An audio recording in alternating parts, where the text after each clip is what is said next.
World Whisky Review, brought to you by me, Man in the Sands. Come and join me. Hats off, game on.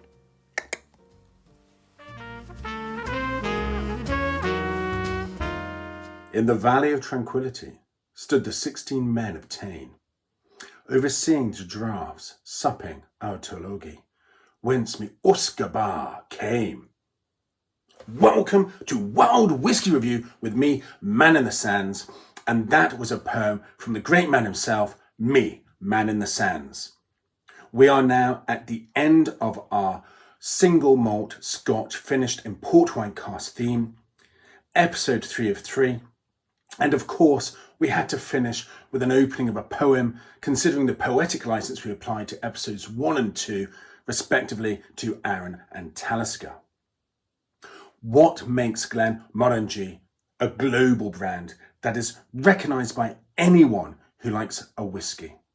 We're going to look at that briefly today before focusing on the expression itself, which is one of their core whiskies.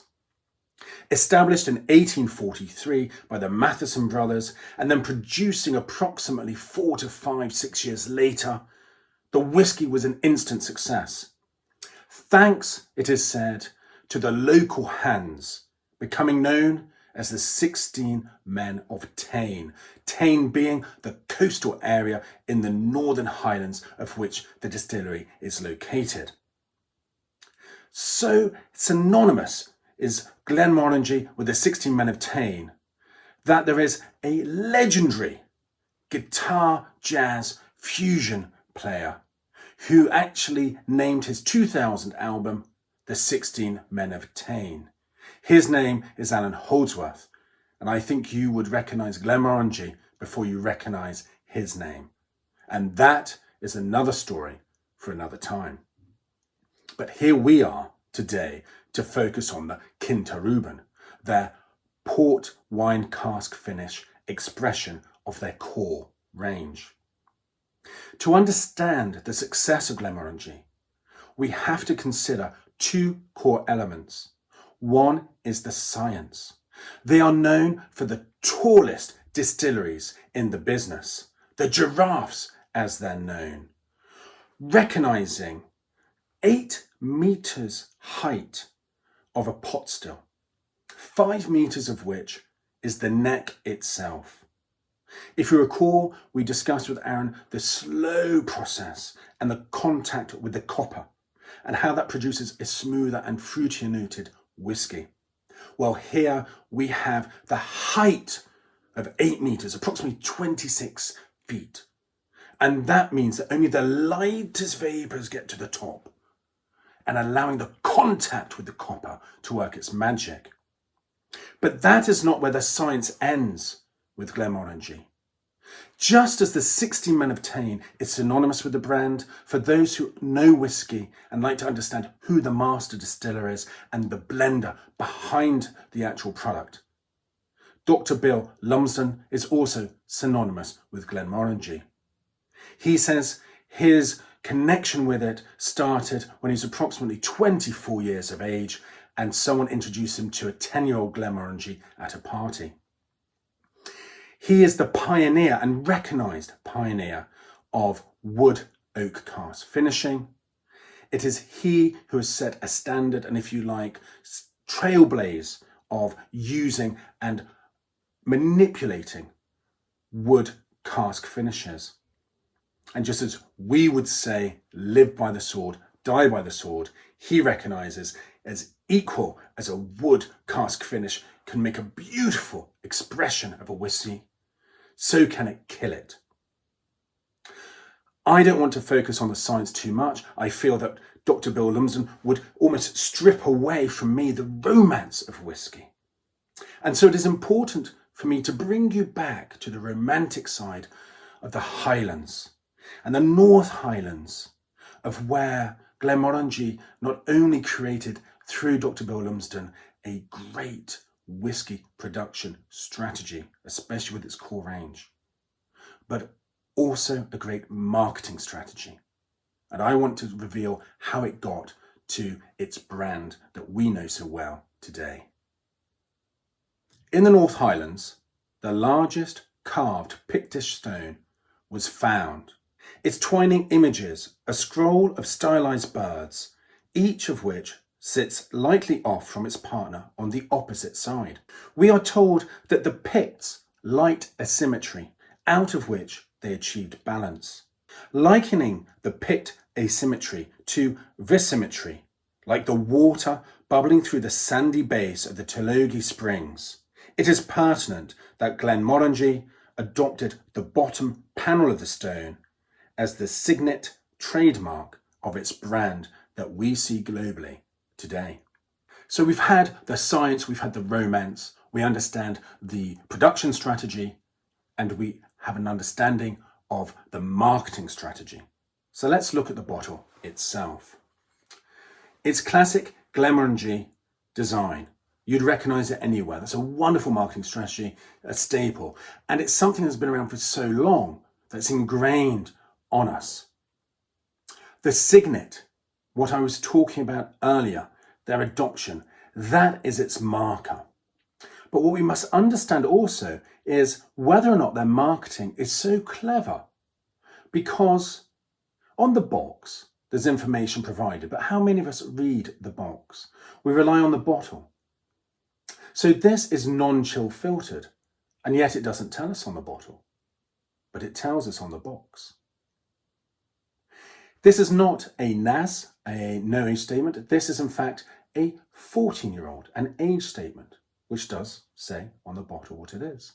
But it doesn't tell us on the bottle or on the box whether or not the colouring is natural. When I have compared the colour of the Arran and the Talisker, both finished in port wine casks, like the Quinta Ruban, their colouring is deeper to a point, but also clearer.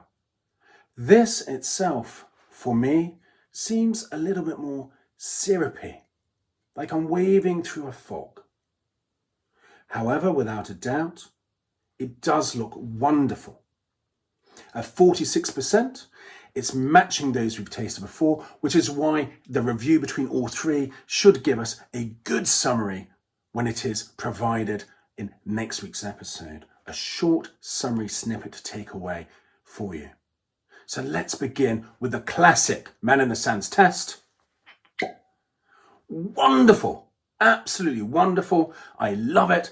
Now we've got to the fun part. So without further ado, hats off, game on. So it's time to taste.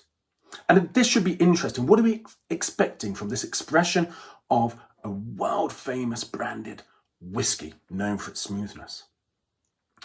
Well, using that science reference that I gave you earlier from Dr. Bill Lumsden and being the pioneer of wood finishing, this itself has experienced 12 years in American re-evaluated bourbon casks. What that means, the oak casks have been stripped of their cloves, of the tannins, and allowing for a sweeter, a more honey, Seville orange, dark chocolate notes to come through. And this is what we're expecting from this. The science to come through. Now, first and foremost, 46%. Interesting to see how it will change with a drop of the Holy Spirit and how it be on ice. But for now, let us nose. Easy on the nostrils. Compared to the other two, much easier on the nostrils. Sweet. The sweetness is coming through.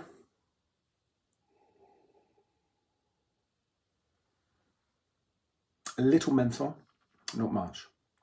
Okay, I'm going in, so to all of you, Slanger.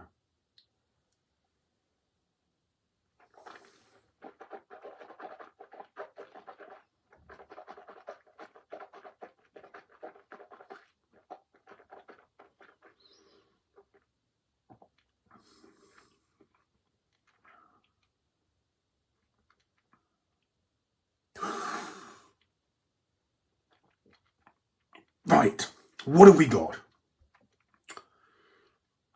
That's a mix, that's complex. Surprisingly complex. There's the burn. There's a burn right here. I do not like that. I do not like whiskies that give me a burn. It's unnecessary.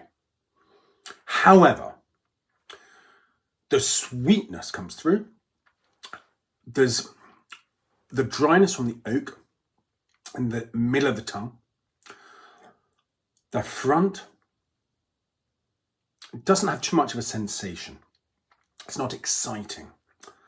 I want it to be exciting. It is not exciting. However, now, oh yes. So the finish holds on and suddenly that burn is gone and the warmth is coming through and it's giving me a tickle as if saying, I'm sorry I burned you, but tickle, tickle, you like me. And yes, now I do like you. Definitely a flirter, but it's like a good bad relationship. It has its moments. 1 second, you're having a joke and teasing her. The next, she's throwing a hot chocolate all over your nuts. That's what we've got here. But we're starting with the hot chocolate on the nuts, followed by the apology. So what do I make of that? Well, only one way to tell.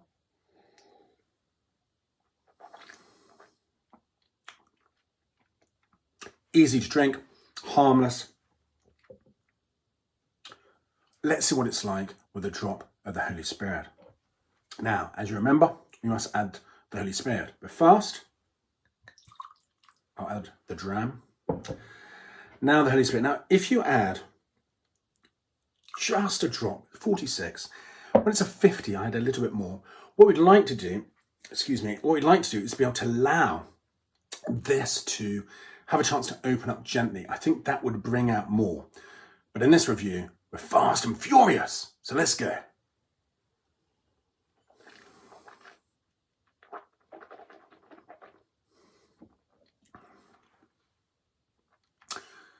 Fruit comes out.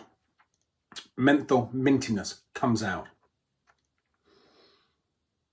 There are subtleties there, but I'm not enjoying it. There's nothing wrong with it, but I'm not enjoying it. So I'm going to move swiftly on. Now we're onto the ice. Let's see what this does. I suspect this may be delightful on ice. It's just lacking. It's detached. Maybe that's down to complexity. There's a tickle in the mouth. There's nothing in the middle. Like someone's just slapped it out of you. And there's a bit of a grab underneath. But let's see with the ice.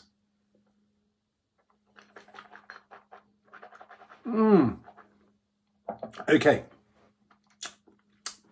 Oat comes through a bit more, but it's eased off on the attack.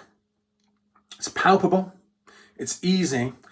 I believe this would be a wonderful mixer. I think it'd be wonderful with a drop of Coke, dare I say. It's not rare. I mean, so it's rare I'd ever say that, but I think it could be. I don't think it would go with the ginger ale. I'm always thinking, because I do know of many people like to add Coke, ginger ale, or soda. The soda I don't think will do it justice. The ginger ale I think would overwhelm it. Coke could work. On ice, it's so-so. With the Holy Spirit, it's not for me. I want more from it. There's nothing wrong with it. It's delightful to a point, but it's also annoyingly neutral. On that note, let me share with you that I don't want to be annoyingly neutral. Next week, I'm releasing a short video summarizing the best points that I want you to take away from these 3 tastings, the Arran, the Talisker, and the Glenmorangie. I will also be revealing at the end of that video what will be the theme for the next part of Series 2, and I can't wait to share it with you. I hope you're going to enjoy me with it, because certainly for me, we all love a bit of suspense, which this does not give. However, I'm happy to drink an inoffensive, sweet whiskey. To you all, stay safe, be merry, and until the next time, Slàinte.